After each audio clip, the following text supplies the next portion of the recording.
हाइनो high थैयाफोरमा पान्दा सञ्चालयमानि नुकजाक फिरोका क्राक सालो कचा मन्त्री बख्रक राजीव गान्धीनि फिल थामची थाम थैमानि सालनो रगै क्राक सालो कांग्रेस भवनाव थैयाफोरमा पान्दा संजाखा फंदामसी जराब थैयाफोरमा पान्दा फाइबानजाखा कांग्रेसनि प्रेसिडेन्ट आशिष कुमार साहा एमएलए सुदीप राय बर्मन तै एमएलए गोपाल चन्द्र रायनो खबै जुदा जुदा कांग्रेसनि बाजातिजाक आदंग्रक असालो साकमुचुङै गोबांमा लोकरक साकथारै थैयाफोरमानि नुकजाखा थैयाफोरमा पान्दाव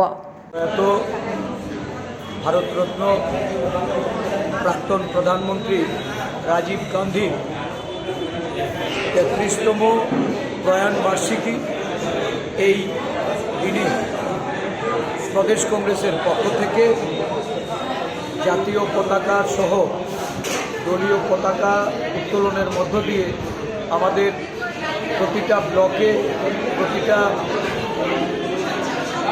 কার্যালয়ে এই কর্মসূচি অনুষ্ঠিত হয়েছে এবং এখান থেকে আমরা শুরু করে রাজীব গান্ধীর প্রতিকৃতিতে মাল্যদান করে গান্ধীঘাটে রাজীব বেদিতে আমরা পুষ্পার্ঘ অর্পণ করি এবং আজকের দিনে প্রদেশ কংগ্রেসের কর্মসূচি রূপে আগরতলায় এক রক্তদান শিবিরের আয়োজন করা হয়েছে। এই রাজ্যে ব্লাড ব্যাঙ্কগুলিতে রক্তের শূন্যতা উপলব্ধি করে সারা রাজ্য থেকে কংগ্রেস কর্মীরা এখানে এসে রক্তদান করবেন। বিভিন্ন জেলায় জেলায় এই দিনটি পালনের জন্য নানা কর্মসূচি হাতে নিয়েছেন। বিভিন্ন হাসপাতালে ফল বিতরণ করা এবং নরনারায়ণ সেবা এই কর্মসূচি পালিত হচ্ছে। রাজীব গান্ধী ছিলেন দেশের নবীনতম প্রধানমন্ত্রী এবং ওনার সময়কালে বিজ্ঞান এবং প্রযুক্তিতে দেশ এগিয়েছে।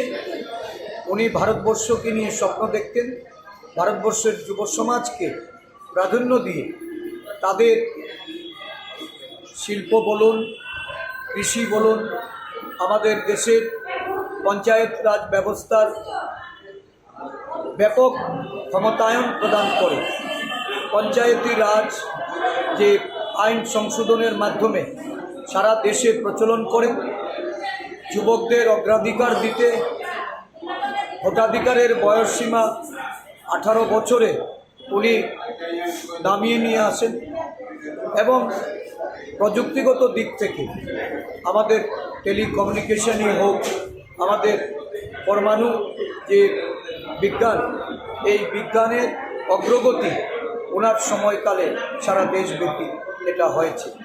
বিশ্বের মধ্যে ভারতবর্ষকে এই তৃতীয় বিশ্বের একটা উন্নয়নশীল রাষ্ট্ররূপে পরিগণিত করার লক্ষ্যে ওনার যে স্বপ্ন, এই স্বপ্ন ধীরে ধীরে বাস্তবায়িত হয়েছে এবং এই দেশে একটা বিরাট অংশের যুব সমাজ এই প্রযুক্তিগত দিক থেকে কম্পিউটারের যে প্রচলন, এই প্রচলনের মাধ্যমে কর্মসংস্থান সারা বিশ্বে খুঁজে পেয়েছে। মেধার যে উৎকর্ষতার বিকাশ রাজীবজি চেয়েছিলেন, এটা সারা দেশ জুড়ে আমরা এটা লক্ষ্য করেছি। আজও রাজীব গান্ধী এই প্রসঙ্গে প্রাসঙ্গিক এবং দেশের মানুষ ওনাকে আজকের দিনে স্মরণ করবে। ধন্যবাদ।